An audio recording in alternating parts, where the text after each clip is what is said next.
A line has been drawn, and today you must decide which side you stand on. You've waited for motivation, for a perfect morning, for the mood to clear, but every bargain you make with weakness writes the same ending: delay, guilt, surrender. Discipline is not a feeling. It is a covenant you make with yourself and enforce with action, minute by minute. Napoleon Hill named its backbone Definiteness of Purpose, and every giant you admire forged it on the anvil of daily vows.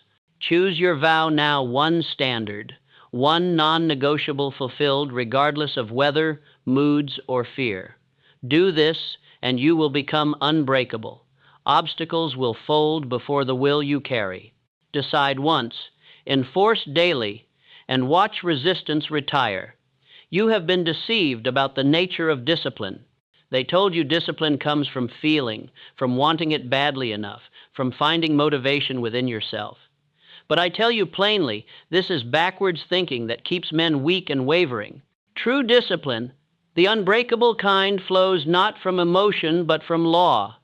It operates not through feeling but through structure. It builds not on shifting sands of mood, but on the bedrock of definite purpose, irreversible decision, and daily obedience to principle. The world rewards the man who moves without permission, who acts while others hesitate, who builds systems while others chase feelings. If you would possess discipline that cannot be shaken, you must first understand what island discipline is. Not self-punishment, it is self-command. It is the organized enforcement of your own law upon your own life.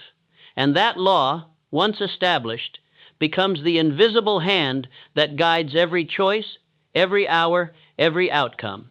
This speech is not theory. It is a blueprint for reconstruction. I will show you the 7 pillars upon which unbreakable discipline rests, and I will hand you the practical system that converts knowledge into daily power.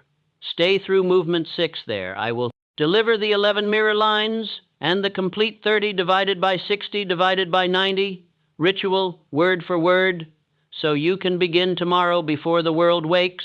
You will learn why most men collapse under pressure while others grow stronger, why some build empires while others build excuses, and how you can step from one camp into the other through the application of spiritual law to practical life. The path is clear. The method is tested. The results are inevitable for the man who obeys. But first, you must understand that your current struggles with discipline are not character flaws. They are architectural problems. You have been building on sand when you should have been building on stone. Movement I, the foundation of definite purpose. Without a definite chief aim, your energy scatters like water through broken ground.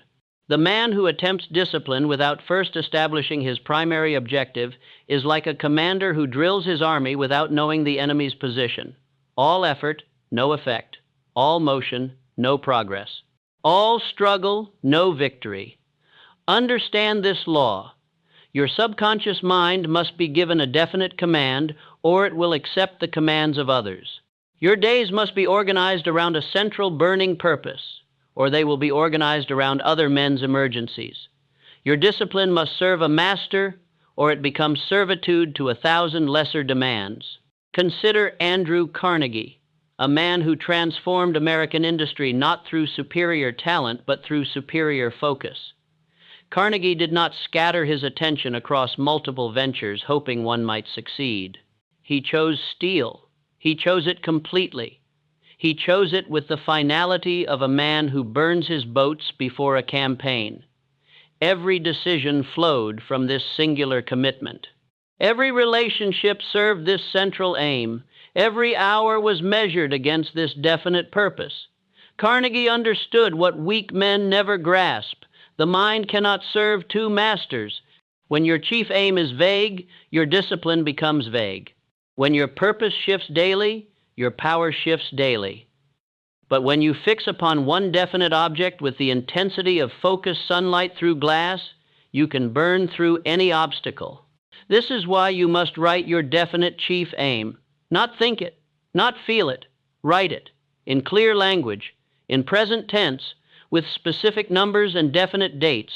The act of writing forces clarity. The act of clarity creates command. and the act of command initiates the spiritual forces that convert thought into substance. Your definite chief aim must be more than a goal.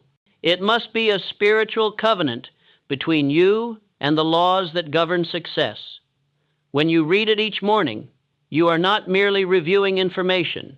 You are issuing orders to your subconscious mind.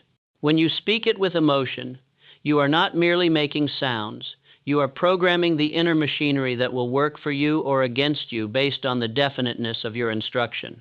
Listen carefully. A man without a definite chief aim is like a ship without a rudder. He may have the finest crew, the strongest vessel, the most favorable winds, but without that guiding principle, he will drift wherever the currents take him. And the currents of this world lead not to prosperity but to mediocrity, not to freedom but to servitude, not to the harbor of success but to the rocks of regret.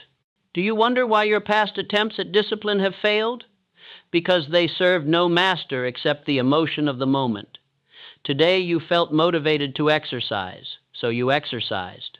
Tomorrow you felt tired, so you rested. Next week you felt inspired to build, so you started. The month after, you felt discouraged, so you stopped. But the man who operates under a definite chief aim does not consult his feelings. He consults his purpose.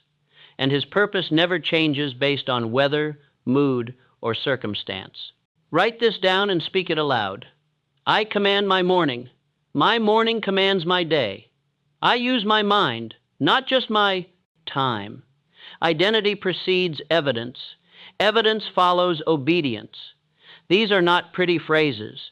These are working principles that will reshape your life if you give them daily voice and daily practice.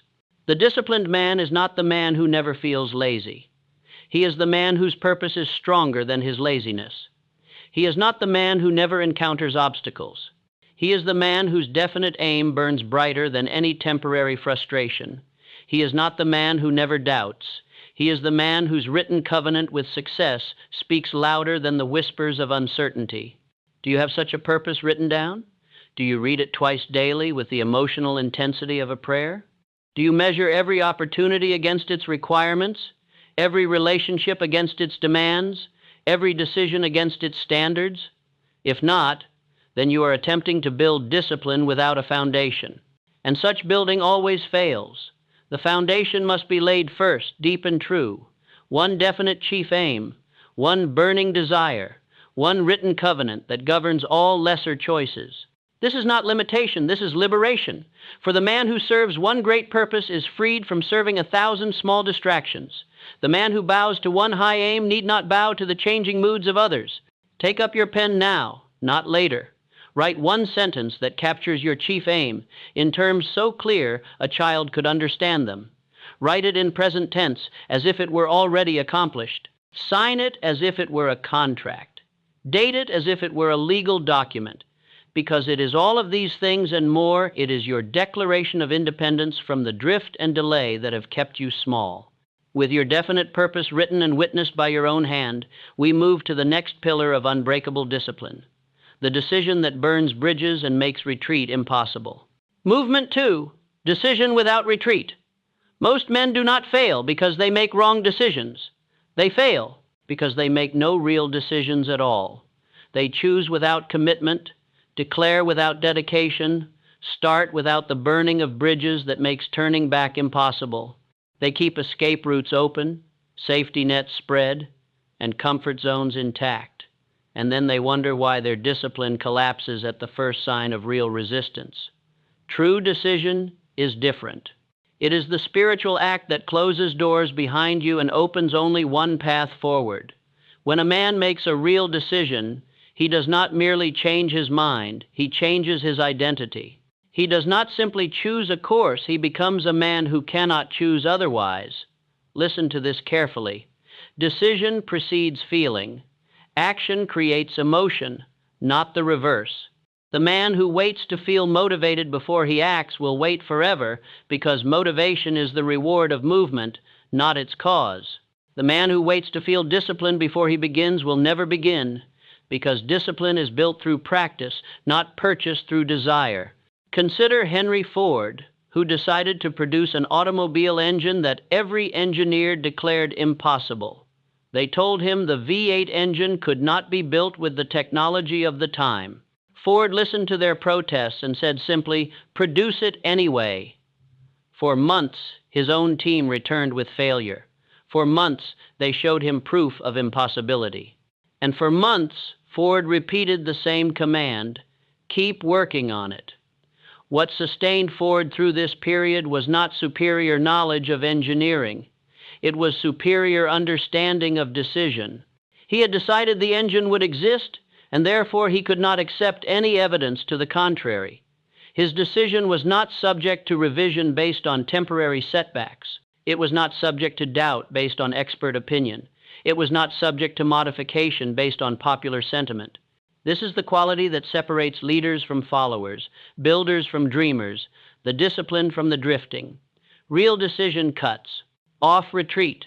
It burns the boats. It signs the contract with destiny and refuses to negotiate with doubt.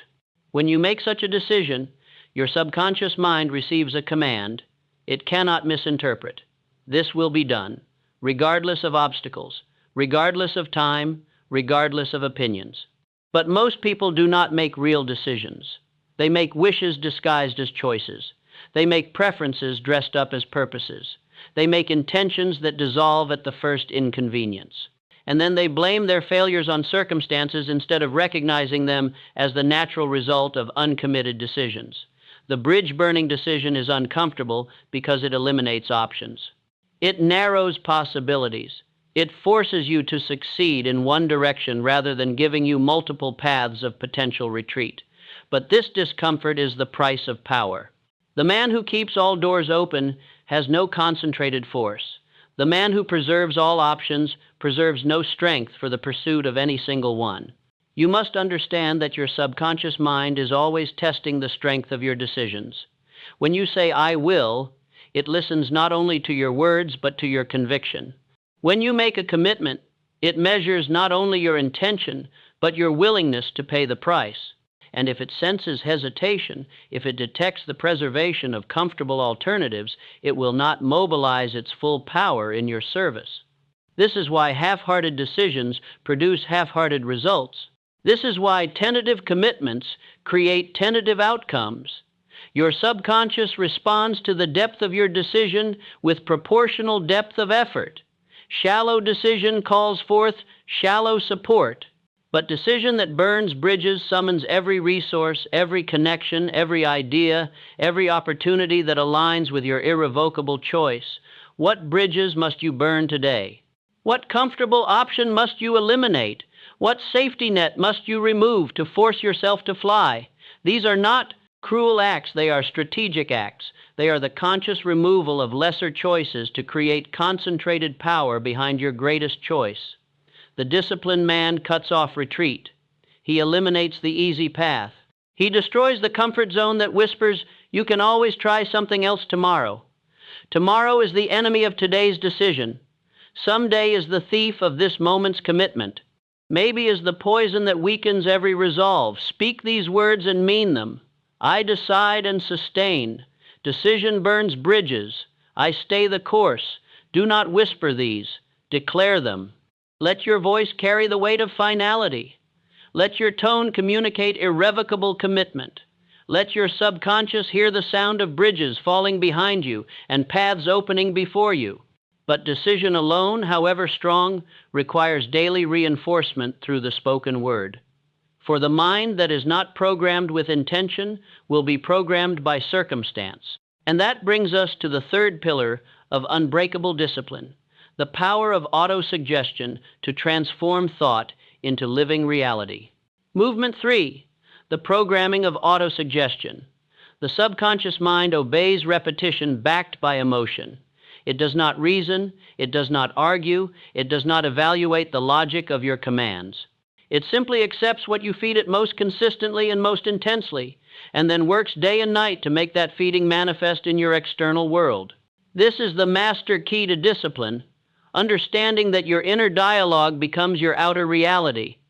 Every word you speak to yourself is an instruction to your subconscious. Every phrase you repeat with feeling becomes a program that runs automatically in the background of your consciousness. Every declaration you make with conviction becomes a spiritual force that organizes circumstances, attracts opportunities, and aligns coincidences with your stated aim. But most men program their minds by accident. They repeat their fears instead of their faith. They declare their limitations instead of their possibilities. They speak their doubts louder than their dreams. And then they wonder why their lives reflect confusion instead of clarity, scarcity instead of abundance, defeat instead of victory. The disciplined man becomes the programmer of his own mind. He chooses his inner dialogue as carefully as a commander chooses his battle strategy. He speaks only words that reinforce his definite purpose. He repeats only phrases that strengthen his resolve. He declares only truths that support his highest vision of himself. Thomas Edison understood this principle and applied it with scientific precision. For 10,000 attempts, he approached the challenge of electric light, not as a series of failures, but as a systematic process of elimination. Each unsuccessful experiment brought him closer to success, not because the external circumstances had changed, but because his internal programming remained unshakable. He spoke of progress when others saw only problems. He declared advancement when others counted only setbacks. Edison's secret was not superior intelligence. It was superior autosuggestion. He programmed his mind to see learning where others saw losing. He trained his inner voice to speak encouragement while external voices spoke discouragement. He filled his consciousness with statements of inevitable success while the world filled his ears with predictions of certain failure. This is the power available to you, but only if you seize control of your inner dialogue and transform it from accidental chatter into intentional command. Your mind is either working for you or against you. Your inner voice is either building your discipline or breaking it down. Your self-talk is either programming success or programming sabotage. The method is simple but requires daily application. You must write 3 law phrases that align with your definite chief aim. These are not vague affirmations or wishful thinking. They are definite commands spoken in the present tense with the emotional intensity of absolute belief. They must be specific enough to guide action and powerful enough to stir feeling. Stand before your mirror each morning.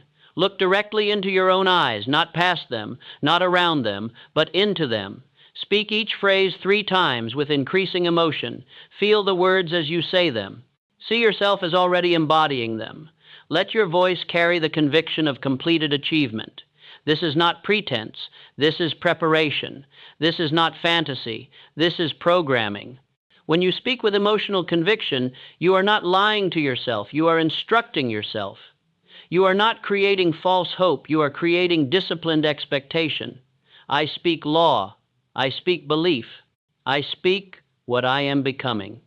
These words become the spiritual cement that holds your discipline together when external pressures threaten to crack it. They become the inner soundtrack that drowns out the noise of doubt, delay, and drift. But understand this, autosuggestion works in both directions. If you speak defeat, you program defeat. If you declare limitation, you install limitation. If you repeat the story of your failures, you write the script for future failures. The subconscious accepts all repetition as truth, regardless of whether that repetition serves or destroys you. This is why you must guard your speech as carefully as a king guards his treasury. Every casual complaint becomes a command to your subconscious to create more circumstances worthy of complaint. Every statement of impossibility becomes an instruction to your inner mind to make that impossibility permanent. Every expression of doubt becomes a program that generates more reasons to doubt. The man who says, "I can never stick to anything," has just issued a command to his subconscious to ensure that he will never stick to anything. The man who declares, "I always give up when things get hard," has just programmed his inner mind to create the urge to quit whenever difficulty appears. The man who repeats, "I don't have enough willpower," has just instructed his subconscious to withdraw its support from his efforts. Change your inner dialogue and you change your outer experience. Speak differently and you will act differently. Program your mind with precision. and your life will reflect that precision. This is not magic. This is the mechanical operation of mental law applied to the development of unbreakable discipline. Look at your reflection now and speak these declarations. I program my mind by command. My words become my reality. I declare what I am becoming, and I become what I declare. Do not rush through these phrases. Let them sink into your consciousness. Feel their weight. Accept their responsibility. For you are now taking conscious control of the most powerful force in your life, your own subconscious programming. But words without rhythm become mere noise. Repetition without system becomes empty habit. This brings us to the fourth pillar of discipline, the creation of systematic rhythm that makes right action automatic. Movement IV, the architecture of systematic rhythm. Discipline is not a feeling you summon. It is a system you build. It is not inspiration that strikes occasionally. It is infrastructure that operates continuously. The man who depends on motivation will always be at the mercy of his moods. But the man who builds systematic rhythm creates a structure that works regardless of how he feels on any given day. Systems create consistency. Consistency creates results. Results create confidence.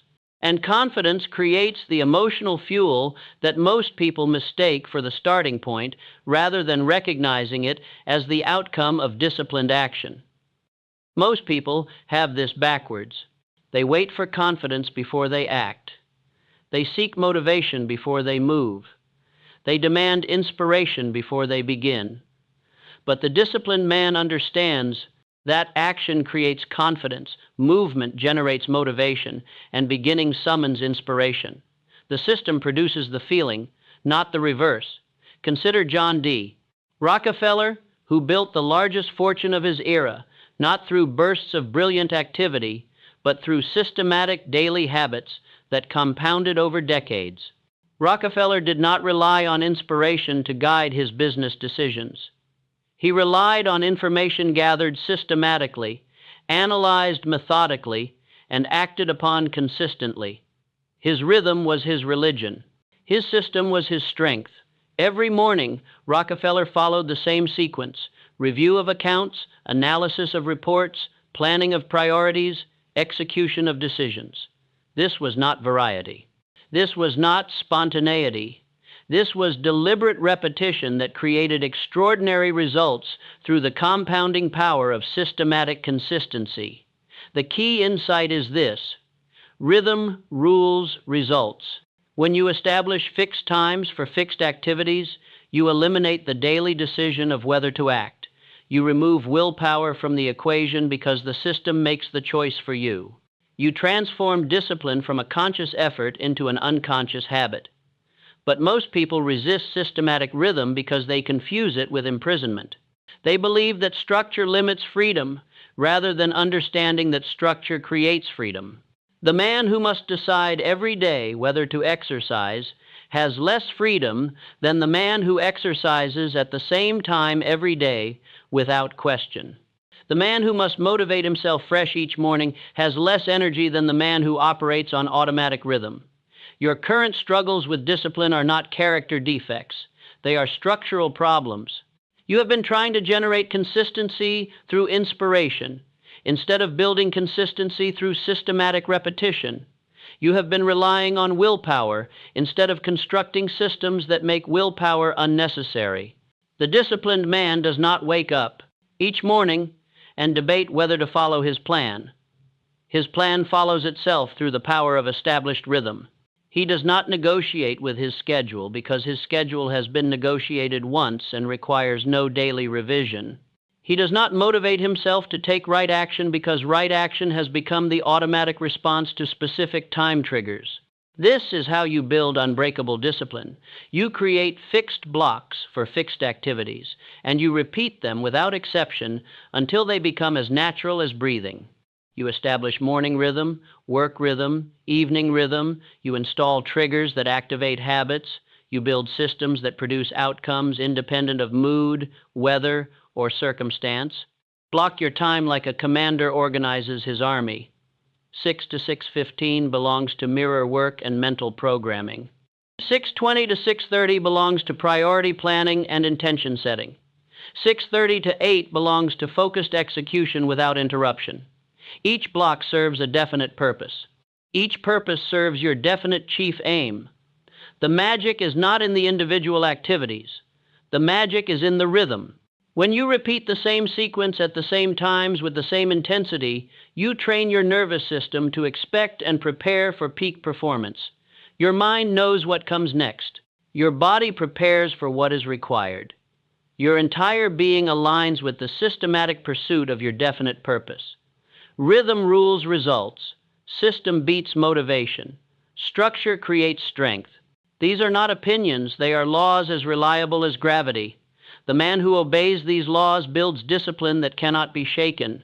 The man who ignores these laws remains forever dependent on the shifting sands of temporary inspiration. What is your systematic rhythm? What fixed blocks serve your definite chief aim? When does your day begin, and with what activities? How does your morning prepare your mind for productive action? How does your evening review and prepare for tomorrow's advance? Answer these questions with specific times and specific activities, or remain trapped in the weakness of undefined routine. Speak this truth. Each day, I act in obedience. Each day, I prove who I am. Rhythm rules results. Let these words establish the beat by which you measure every hour. Let them create the systematic foundation upon which all other discipline is built. But even the strongest system requires the right environment and the right allies. A man cannot maintain high standards alone in a world that celebrates mediocrity. This leads us to the fifth pillar, the power of mastermind alliance and strategic isolation from destructive influences. Movement V, the shield of strategic alliance. No man builds unbreakable discipline alone. The attempt to develop systematic strength while surrounded by systematic weakness is like trying to build a fire in a rainstorm. Possible, but requiring far more energy than necessary and producing far less heat than intended. Your environment either reinforces your standards or erodes them. Your associations either elevate your expectations or lower them. Your influences either multiply your discipline or divide it. This is the law of mental contagion. You become like those you associate with most consistently. Their habits become your habits. Their standards become your standards. Their language becomes your language. Their expectations become your reality. You cannot isolate your mind from the minds that surround it, any more than you can isolate your body from the air you breathe. The weak man accepts whatever environment he finds himself in and then wonders why his discipline crumbles under social pressure. The strong man designs his environment deliberately and guards it carefully, understanding that his associations are his destiny in human form. Consider the partnership of Andrew Carnegie and Charles Schwab. Carnegie did not choose Schwab because he was comfortable to be around. He chose him because Schwab demanded excellence from himself and everyone near him. When these two minds combined in harmony around the definite purpose of steel production, they created a third mind more powerful than either could have generated alone. Their alliance did not just add their individual strengths, it multiplied them through the principle of the mastermind. Schwab brought to Carnegie not only his own abilities, but his own standards. Carnegie brought to Schwab not only his vision, but his expectation of systematic execution. Together they created an environment where mediocrity could not survive, where excuses were not entertained, where results were the only currency that mattered. This is what a true mastermind alliance produces. Not comfort, but accountability. Not agreement, but advancement. Not sympathy for failure, but strategy for success. When you surround yourself with people who refuse to accept less than your best, you stop accepting less than your best. When you join with minds that measure progress in metrics rather than feelings, you begin to measure your own life by what you produce rather than what you promise. Your current struggle with discipline may not be a personal weakness, it may be an environmental problem. If you are trying to maintain high standards while surrounded by low expectation people, you are fighting an uphill battle that drains energy without producing proportional results. You must audit your influences as ruthlessly as an accountant audits financial records. Who speaks into your ears most frequently? What messages do their words carry? Do their lives demonstrate the kind of discipline you are trying to build? Do their results prove the effectiveness of the principles they advocate? If the answer troubles you, you must make hard choices. You must distance yourself from voices that weaken your resolve. You must limit exposure to conversations that celebrate excuses. You must reject the comfortable mediocrity of associations that expect nothing exceptional from you. This does not mean becoming harsh or judgmental toward others. It means becoming strategic about your own development. A surgeon does not operate in an unsterile environment not because he hates germs, but because he understands that infection will destroy his work. A builder does not construct on unstable ground, not because he despises soft earth, but because he knows that foundation determines longevity. I choose my fire. These words must guide your selection of associations. The people closest to you are either feeding the flame of your discipline or pouring water on it. They are either raising the temperature of your commitment or cooling it with their doubts, delays, and comfortable excuses. Form one mastermind alliance with 3 to 5 people who share your commitment to systematic growth. Meet regularly, set specific goals, track measurable progress, hold each other accountable, not with judgment, but with genuine investment in each other's success. Create rules for your alliance. No complaints without solutions, no problems without action plans, no meetings without measurable advancement. Your mastermind should operate like a board of directors for your personal development. Each member brings different strengths, different perspectives, different connections, but all members share the same fundamental commitment: the systematic pursuit of definite aims through disciplined daily action. In such an alliance, your discipline is not maintained by your willpower alone. It is reinforced by the collective expectation of people who refuse to let you settle for less than your stated commitment. Your standards become not just personal preferences, but public promises. Your goals become not just private wishes, but shared objectives. My circle enforces my standards. This is not dependence, this is leverage. You are not weakening your individual strength by joining with others. You are multiplying it through the principle of harmonious cooperation focused on definite purpose. But even with the strongest allies and the most supportive environment, you will face resistance. You will encounter setbacks.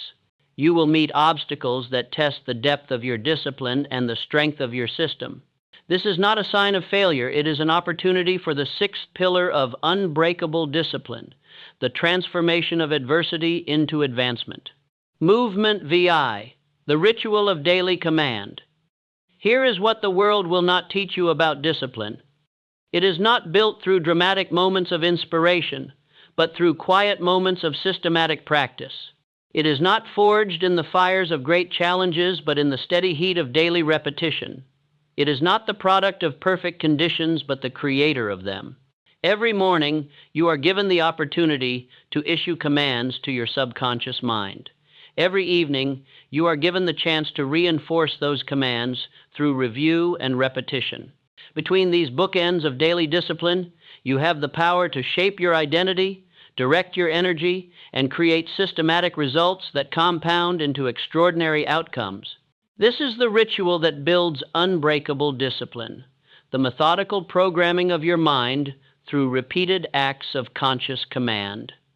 Not once when you feel inspired, but daily when you need structure. Not occasionally when circumstances permit, but systematically when circumstances demand strength. Listen carefully, for I will now deliver what I promised: the 11 mirror lines and the complete 30 divided by 60 divided by 90 ritual that transforms knowledge into power and power into permanent change. Each morning at 6, stand before your mirror and speak these declarations with increasing emotional intensity. Look directly into your own eyes. Let your voice carry the weight of command. Feel each statement as you declare it. I command my morning commands my day. I use my mind, not just my time. I move first, I finish what I start. Identity precedes evidence. Evidence follows obedience. I build systems that outwork my hours. Gold follows understanding. Outcomes follow order. I decide once and reinforce daily. I am sent. I obey. I finish. I speak law into my day and collect proof before noon. I will not wait for courage. I move, and courage meets me. I sow understanding and reap gold. These are not mere words. They are spiritual commands that program your subconscious for systematic success. Speak them with conviction at 6 each morning. Feel them with emotion.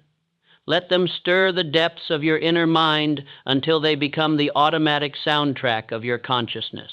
At 6:20, take out one sheet of paper and write your 3 priorities of ownership for the day. One task that builds your system. One action that generates income or value. One activity that develops your competence. These are not wishes, they are orders you give to yourself. These are not suggestions, they are requirements you place on your day. From 6:30 to 8, enter your block of iron. 90 minutes of focused work without notifications, interruptions, or excuses. Set a timer for 90 minutes of concentrated effort followed by 20 minutes of complete rest. During the work period, your phone is silent, your door is closed, your attention is singular. You are not available for other people's emergencies. You are creating your own opportunities. At 12, conduct your midday check. Read your definite chief aim aloud once more. Review your 3 priorities and confirm your progress. If you have drifted, adjust immediately. Do not wait until evening to correct course. The disciplined man makes small corrections quickly rather than large corrections eventually. At 19, complete your evening review. Mark each habit with a simple 1 or 0. 1 if you completed it, 0 if you did not. No excuses, no explanations, just honest measurement. Then write 3 lines of evidence-specific results you created, specific actions you completed, specific progress you made. End by writing tomorrow's 3 priorities before you sleep. Twice each week, meet with your Mastermind Alliance for 30 minutes. Present 1 metric that proves your progress. Identify 1 obstacle that requires strategy. Make 1 commitment for the coming week. Receive accountability not as criticism, but as investment in your success. This is your 30 divided by 60 divided by 90 progression. In your first 30 days, install the core habits: mirror work, priority setting, block of iron, evening review, and maintain them at least 80% of the time. This is not perfection.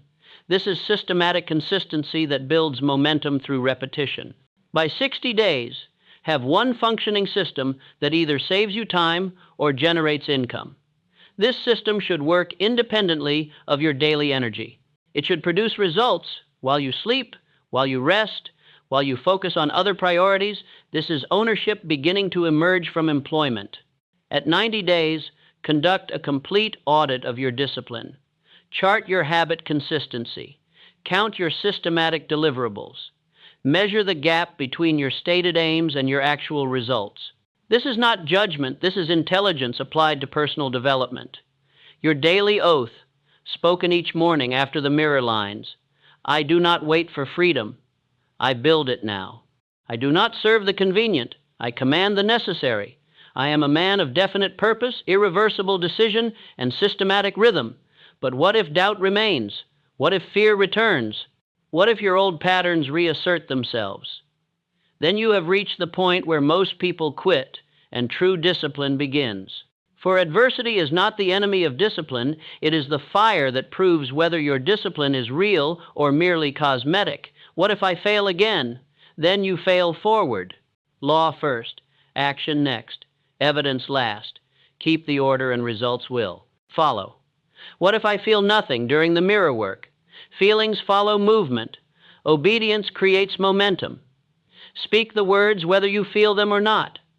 What if people criticize my systematic approach? Critics do not carry your law, you do. Their opinions are not your operating principles. What if results come slowly? Order compounds like interest. Water the seed daily and audit weekly, but trust the process completely.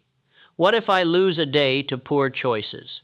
Reset before noon, collect one proof that same day, and rebuild the chain immediately. What if fear paralyzes my action? Name the fear, breathe once, speak one mirror line, act within 60 seconds. Fear dissolves in motion. These are not problems, they are predictable stages in the development of systematic strength. Every man who builds unbreakable discipline encounters these challenges. The difference between those who succeed and those who surrender is not the absence of obstacles, but the presence of systematic response to obstacles. Closing movement, the man who commands. You are not reading these words by accident. You are not hearing this message by chance. You are receiving instruction because something within you recognizes that your current level of discipline is insufficient for your intended destiny. That recognition is not weakness, it is wisdom. That dissatisfaction is not failure, it is the beginning of transformation. The world is full of people who know what they should do, but lack the systematic strength to do it consistently. They understand the principles, but cannot apply them persistently. They recognize right action, but cannot generate it rhythmically. They see the path, but cannot walk it without wavering. You need not join their ranks. You need not remain trapped in the cycle of good intentions followed by poor execution. You need not continue the pattern of strong starts followed by weak finishes. You have been given the blueprint for unbreakable discipline. You had been handed the system that converts knowledge into power and power into permanent results. The 7 pillars stand before you. Definite purpose that focuses all energy on one burning aim. Irreversible decision that burns bridges and makes retreat impossible. Auto-suggestion that programs the subconscious for systematic success.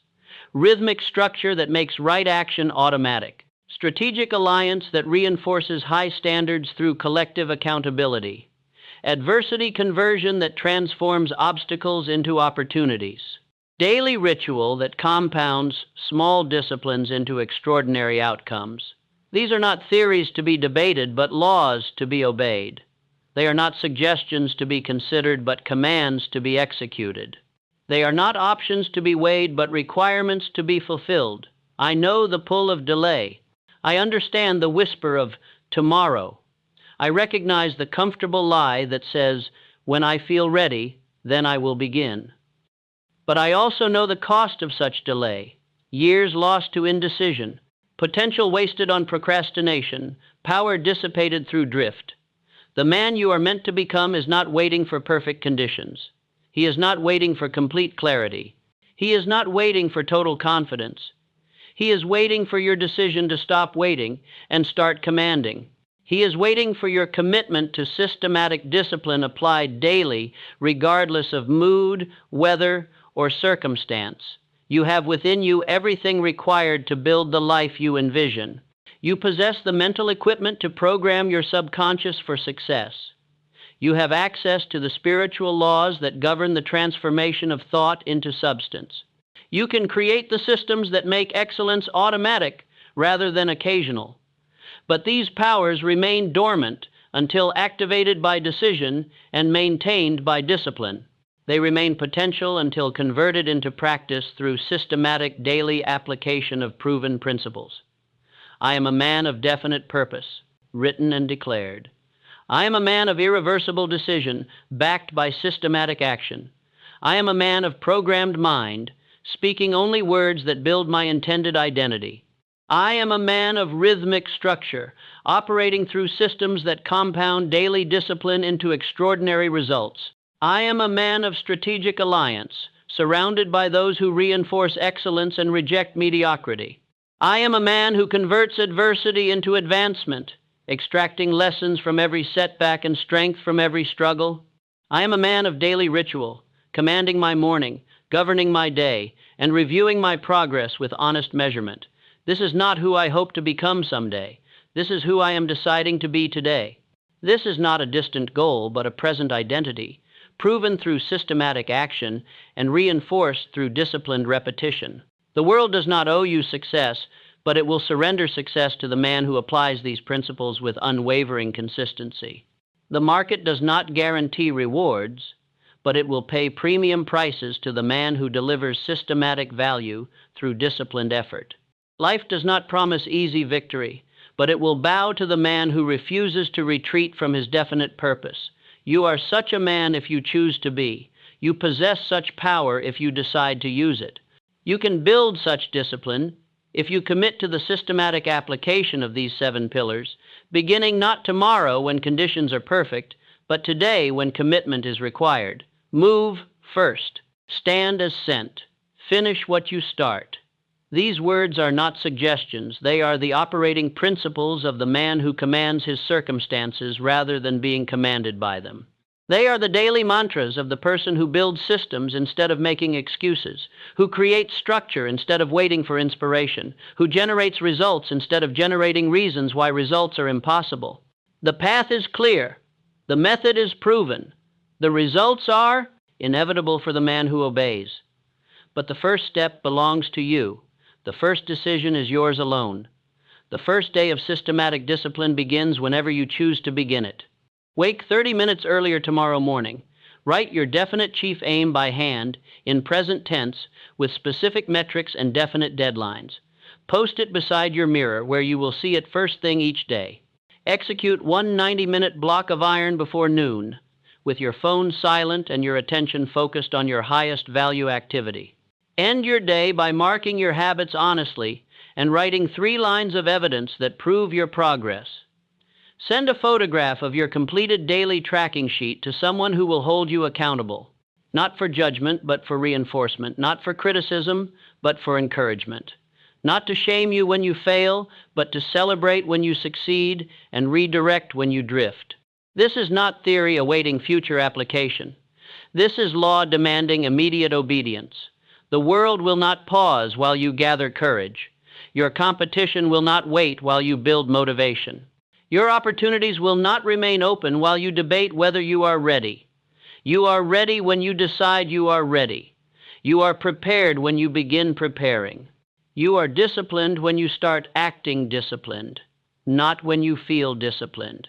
The mirror is waiting. The page is blank. The timer is ready. The system is complete.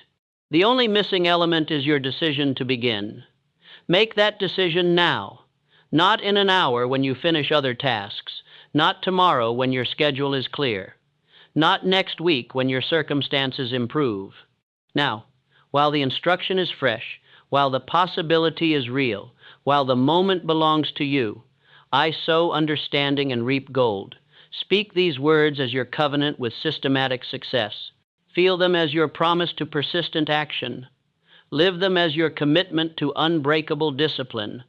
The man who commands is born not in moments of inspiration, but in moments of decision. Your moment has arrived. Your choice is before you. Your transformation begins with your next breath, your next word, your next action. Command your mind. Command your morning. Command your day.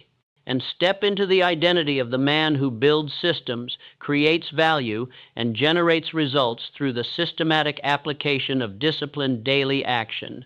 This is your law. This is your path. This is your time. Begin.